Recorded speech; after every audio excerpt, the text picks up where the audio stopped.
تو اس کے پورے لیکچر میں آپ کو یعنی اقبال نے اس کو 3 الگ جگہوں پر ڈسکس کیا.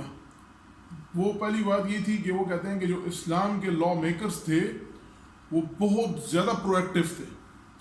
اسلام کی ایکسپینشن ہو رہی تھی، نئے علاقوں میں جا رہے تھے، نئے اقوام شامل ہو رہی تھیں، نئے مسائل سامنے آ رہے تھے اور مسلمان اس کو انتہائی مستعدی کے ساتھ حل کرتے چلے جا رہے تھے.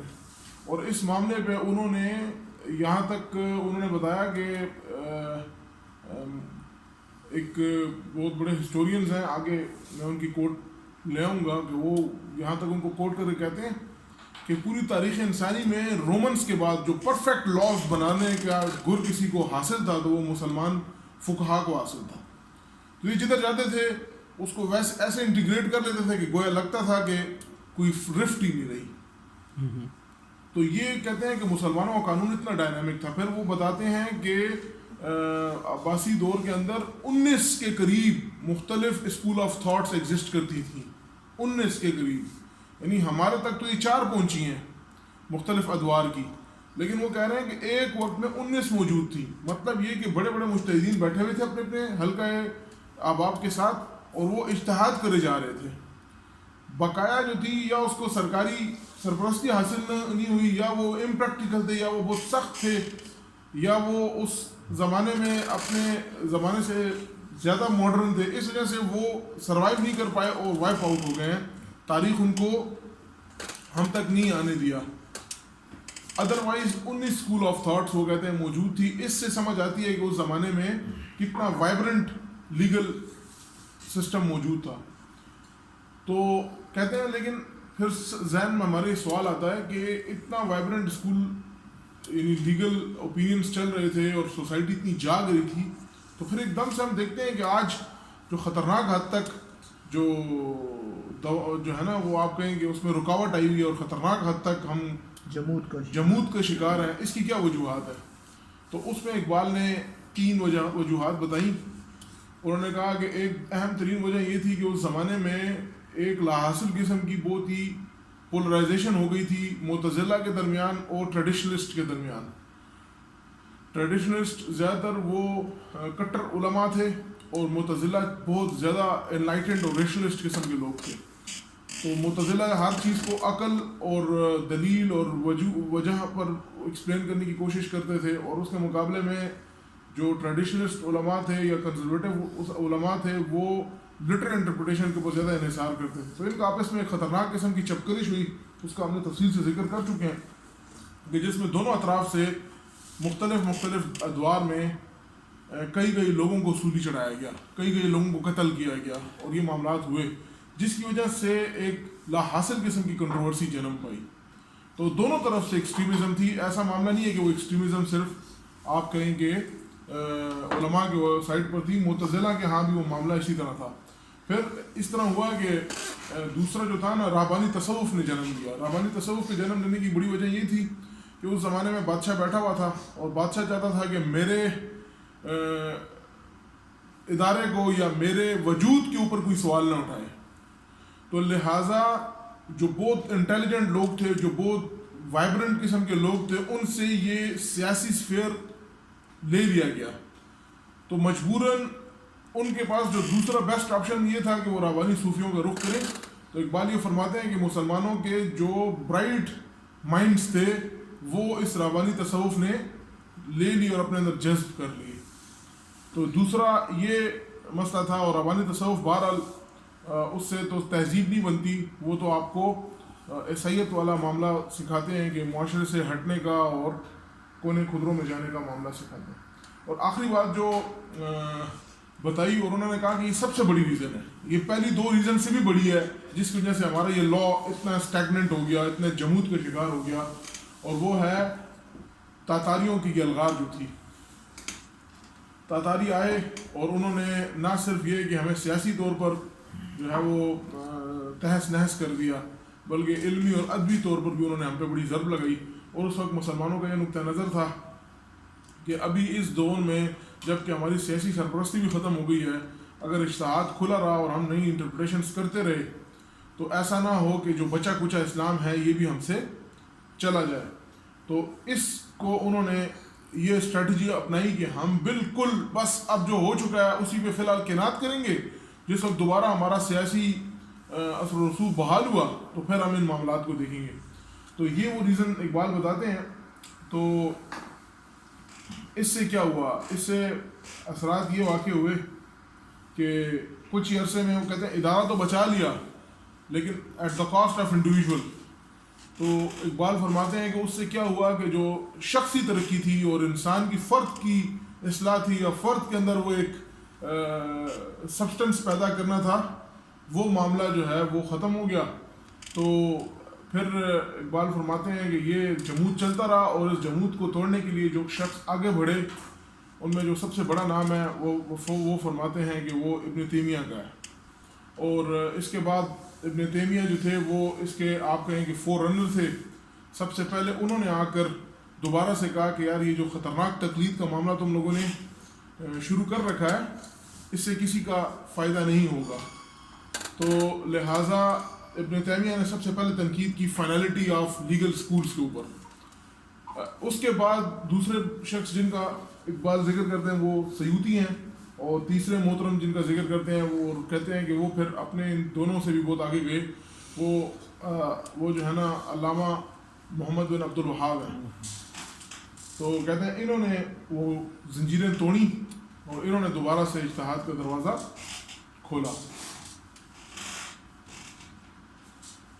بہرحال درمیان میں گفتگو کے دوران جس طرح سر حنیف نے صحیح فرمایا کہ انہوں نے ترکی کے دو الگ اسکول آف تھاٹس کا ذکر کیا ہے جو اس وقت ان کے زمانے میں ترکی کے اندر کار فرما تھے. ایک اسلامک ریفارمسٹ پارٹی تھی اور ایک پارٹی جو نیشنلسٹ پارٹی تھی. تو وہ اقبال نے ذکر کرتے ہوئے کہا کہ نیشنلسٹ پارٹی نے یہ تعویل کیا ہے کہ ویسٹ نے اپنے مسئلوں کا حل اسی طرح نکالا ہے کہ انہوں نے چرچ کو اسٹیٹ سے الگ کر دیا ہے. تو اقبال یہ کہتے ہیں کہ ہمارے جو نیشنلسٹ جو بڑے ذیل کے ساتھ اور جذبوں کے ساتھ ہمیں آج آزادی کا سبق دے رہے ہیں, انہوں نے ہمیں یہ بتایا کہ جس وقت تک آپ مذہب کو ریاست سے الگ نہیں کریں گے تب تک آپ خوشحالی آپ کو نصیب نہیں ہوگی. تو اقبال اس کو کرٹیسائز کرتے ہیں, وہ کہتے ہیں کہ تم ان دو کو الگ کر ہی نہیں سکتے. اس لیے الگ نہیں کر سکتے کہ تمہارا کوئی بھی عمل ایسا ممکن ہی نہیں ہے کہ جس کی بنیاد اسپرچول نہ ہو. کوئی بھی سیاسی فیصلہ جب تم لیتے ہو, ٹھیک ہے, اگر اس کے پیچھے اصل محرک جو ہے نا وہ نیت ہی ہوتی ہے, انٹینشنز ہوتے ہیں. اگر وہ تمہارے انٹینشنز نیک ہیں تو وہ سیاسی فیصلہ نیک ہوگا, اور اگر وہ انٹینشنز غلط ہیں تو وہ کہتے ہیں تم کس طرح اسپرچول کو اسٹیٹ افیئر سے الگ کر سکتے ہو. وہ کہتے ہیں یہ تو ایک ان اینالائزیبل یا جو ہے نا ڈسٹریبیوٹیبل قسم کی ریالٹی ہے, تم اس کو تقسیم نہیں کر سکتے. تو اقبال اس کی بہت سارے دلائل لاتے ہیں لیکن وہ اس نقطہ نظر کو رد کرتے ہیں, اور وہ کہتے ہیں کہ جو معاملہ ویسٹ میں ہوا اس کی کچھ وجوہات تھیں کہ وہاں پر کیا معاملہ ہوا. وہاں پر جو وہ کہتے ہیں کہ ریاست کے طور پر عیسائیت کبھی نہیں اپنا وجود اس نے منوایا, بلکہ اوپر رومنس بیٹھے ہوئے تھے اور نیچے لوگ کرسچن ہو گئے, اور بعد میں کرسچنس کے اثر و رسوخ کے اندر ریاست بھی کرسچن ہو گئی. تو لہٰذا بادشاہ الگ تھا اور نیچے مذہب والے لوگ الگ تھے, تو وہاں پر یہ ڈائیکاٹمی ایگزسٹ کرتی تھی اور وہ سمجھ میں بھی آتی ہے, اس کو سینس بھی تسلیم کرتا ہے. لیکن اسلام میں وہ کہتے ہیں ایسی کوئی ڈائیکاٹمی ایگزسٹ نہیں کرتی تھی. تو پھر جو محترم عطا اللہ صاحب نے بتایا وہ صحیح بتایا کہ ترکوں کے ہاں جو وہ فیس کر رہے تھے, تو ترک آج یعنی وہ اپنے زمانے کی بات بتا رہے ہیں کہ ترک آج اگر کوئی بولڈ باتیں کر رہے ہیں یا کوئی اس قسم کے نئے اجتہادات میں ملوث ہیں, تو ہم دور سے بیٹھے ہوئے جو لوگ صرف اس کو اپنی ایک فکری طور پر ہی دیکھ رہے ہیں اور ایکڈیمکلی ان چیزوں کو انالائز کر رہے ہیں, تو وہ اس کرنٹ آف ہسٹری کو نہیں سمجھ پا رہے جن پہ ترک گزر رہے ہیں. ترک ریالٹی سے کنفرنٹ کر رہے ہیں اور ہم صرف خیالات سے کنفرنٹ کر رہے ہیں. تو کہتے ہیں یہ بھی ایک بڑا ہمارا ان کے درمیان فرق ہے. پھر یہاں پر انہوں نے ریلیجس تو یہاں میرا خیال ہے اقبال نے اس لیکچر میں خاص کر فقہ کے حوالے سے میں کیونکہ ایک بات خیال ہو سکتا ہے بہت دور اسکار تعویل لیکن فقہ کے حوالے سے وہ یہ کہنا چاہ رہے ہیں کہ فقہ کو سیکولرائز کرنا چاہیے، سیکولرائزیشن آف فقہ. یعنی سیکولرائزیشن آف فقہ کا مطلب یہ ہوا کہ ہمارے مسلمانوں کی فقہ میں بہت سی ایسی باتیں ہیں، 90% تو فقہ سارے کا سارا ایسا ہوگا کہ جو جس کا تعلق ہی سیکولر زندگی کے ساتھ ہوگا. اس میں یعنی یہ چیز یہ ہے اور یہ ادھر ہے، یا یہ مسئلہ اس میں یہ ہے، یہ مسئلہ اس میں یہ ہے، یا اس قانون کا یہ فیصلہ اس طرح ہوگا، یہ فیصلہ ایسا ہوگا. یہ جتنے بھی ہوں گے وراثت کے قانون اس سے لے کے آخر تک جتنی بھی سماج کے جیسے بھی قوانین بنتے ہیں، اور اگر آپ اس کو اسلامی کا لفظ ہٹا دیں اس میں سے اور انہی تمام قوانین فقہ کو آپ ایک کتاب میں یعنی اس کی ترتیب دے دیں، اس کو کوئی بھی نام دے دیں آپ، تو وہ بالکل جسے کہتے ہیں نا کہ ایک وقت میں یا ایک خاص سماج کے اوپر اس کو لاگو کیا جا سکتا ہے. یعنی وہ جو جس کا آپ اشارہ دے رہے تھے نا کہ روموں کے بعد اقبال نے اسی میں یہ ذکر کیا کہ عربوں کے ہاں شاید یہ مثال مل سکتی ہے کہ فقہ سے انہوں نے بے شمار ایسی چیزیں جو ہے نا جس کا تعلق سیاست کے ساتھ تھا یا معاش کے ساتھ تھا یا سماج کے دیگر جو ہے پہلو جو ہے اس میں نمایاں ہو رہے تھے یا سسٹم جو ہے بن رہے تھے، وہ انہوں نے شاید ایک مربوط قسم کا وہ پیش کیا اور اس مربوط نظام کے پیچھے فقہا کا ہاتھ تھا. لیکن ہم اب متاخرین نے کیا کیا، ہم متاخرین نے فقہ کو اس حد تک جامد کر دیا مذہب کے ساتھ کہ اب ایک غیر مسلم جو ہے وہ یہ دیکھے گا اس کو تو وہ یہ سمجھے گا کہ یہ تو صرف مسلمانوں کا ایک ایشو ہے، یہ مسلمانوں کے حوالے سے ایک بات چل رہی ہے اس طرح. یعنی وہ فقہ کو سیکولرائز کرنے کا جو وہ ہے نا، اس کو آپ اس سے آپ اٹیک ہٹا لیں گے، یہ اٹیک یہ مسلمانوں کا فقہ ہے. کیا خیال ہے؟ بالکل صحیح فرما رہے ہیں. اچھا پھر اقبال جو ہے نا وہ جو ترکی کی دو جماعتیں تھیں جس طرح میں نے پہلے بتایا، ایک نیشنلسٹ پارٹی اور دوسری ریلیجس ریفارم پارٹی، پھر اس کا ذکر کرتے ہوئے کہتے ہیں کہ جو ریلیجس ریفارم پارٹی ہے وہ صحیح ڈگر پہ روان جا رہی ہے اور ان کے جو نقطہ نظر ہیں وہ سب کافی بہتر ہے. اور اس میں ہم نے یہ بھی پڑھا تھا کہ وہ کہتے ہیں کہ جو اسلام کے آفاقی حقائق ہیں وہ سائنس کی طرح ہے، وہ کسی ایج کے محتاج نہیں ہے، کسی قوم کے محتاج نہیں ہے، بلکہ وہ اپنی شناخت میں یا اپنی جو اس کی بنیاد ہے اس میں وہ آفاقی ہیں. تو یہ وہ کیا اور انہوں نے کہا کہ مسئلہ یہ بنا ہے کہ صدیاں گزرنے کے بعد جو لوکل اثرات تھے اس نے اسلام کی صورت اختیار کر لی ہے اور آج اس کو اسلام کے طور پہ پیش کیا جا رہا ہے. تو اس کو ہٹائیں اور اسلام کو دوبارہ سے وہ جو اپنی سمپلسٹک اور آفاقیت ہے اس پر اس کو بحال کریں. بہرحال اس کے بعد انہوں نے ترکی کے حوالے سے کافی لمبی گفتگو کی، ہم اس کو پڑھ چکے ہیں. ایک انہوں نے یہ گفتگو کی کہ ہمارے ہاں خلافت کے حوالے سے 3 الگ نقطہ ہائے نظر موجود ہیں شروع سے. وہ کہتے ہیں کہ ایک نقطہ نظر یہ ہے کہ خلیفہ کا ہونا تو لازم اور ملزوم ہے، اور یہ کہتے ہیں اس کے بغیر تو ریاست کا تصور ہی نہیں کیا جا سکتا، مسلمان امام کے بغیر کیسے ہو سکتے ہیں، ایک یہ تصور ہے. تو وہ کہتے ہیں یہ تو مین سٹریم جو تھا ہمارے جو حکومتیں تھیں یا ہمارے جو مین سٹریم علماء تھیں ان کا نقطہ نظر تھا. دوسرا نقطہ نظر یہ تھا کہ خلافت جو ہے نا وہ کوئی فرض نہیں ہے، ضرورت ہو تو آپ خلیفہ بنا لو، ضرورت نہ ہو تو خلیفہ بنانے کی بھی ضرورت نہیں ہے، یہ کوئی لازمی امر نہیں ہے.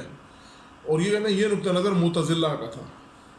اور تیسرا نقطہ نظر وہ کہتے ہیں کہ خلیفہ کی ضرورت ہی نہیں ہے، یہ نقطہ نظر خوارج کا تھا. تو کہتے ہیں یہ امت میں شروع سے یہ نقطہ ہے نظر موجود رہے.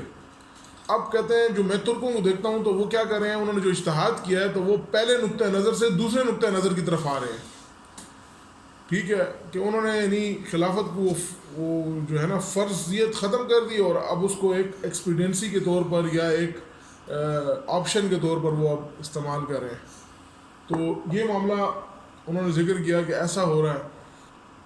پھر ترکی کا وہ معاملہ بتاتے ہیں کہ ترکی نے اب پارلیمنٹ بنا لیا اور پارلیمنٹ کے ذریعے، تو وہ کہتے ہیں یہ بھی بالکل ٹھیک ڈائریکشن میں جا رہے ہیں.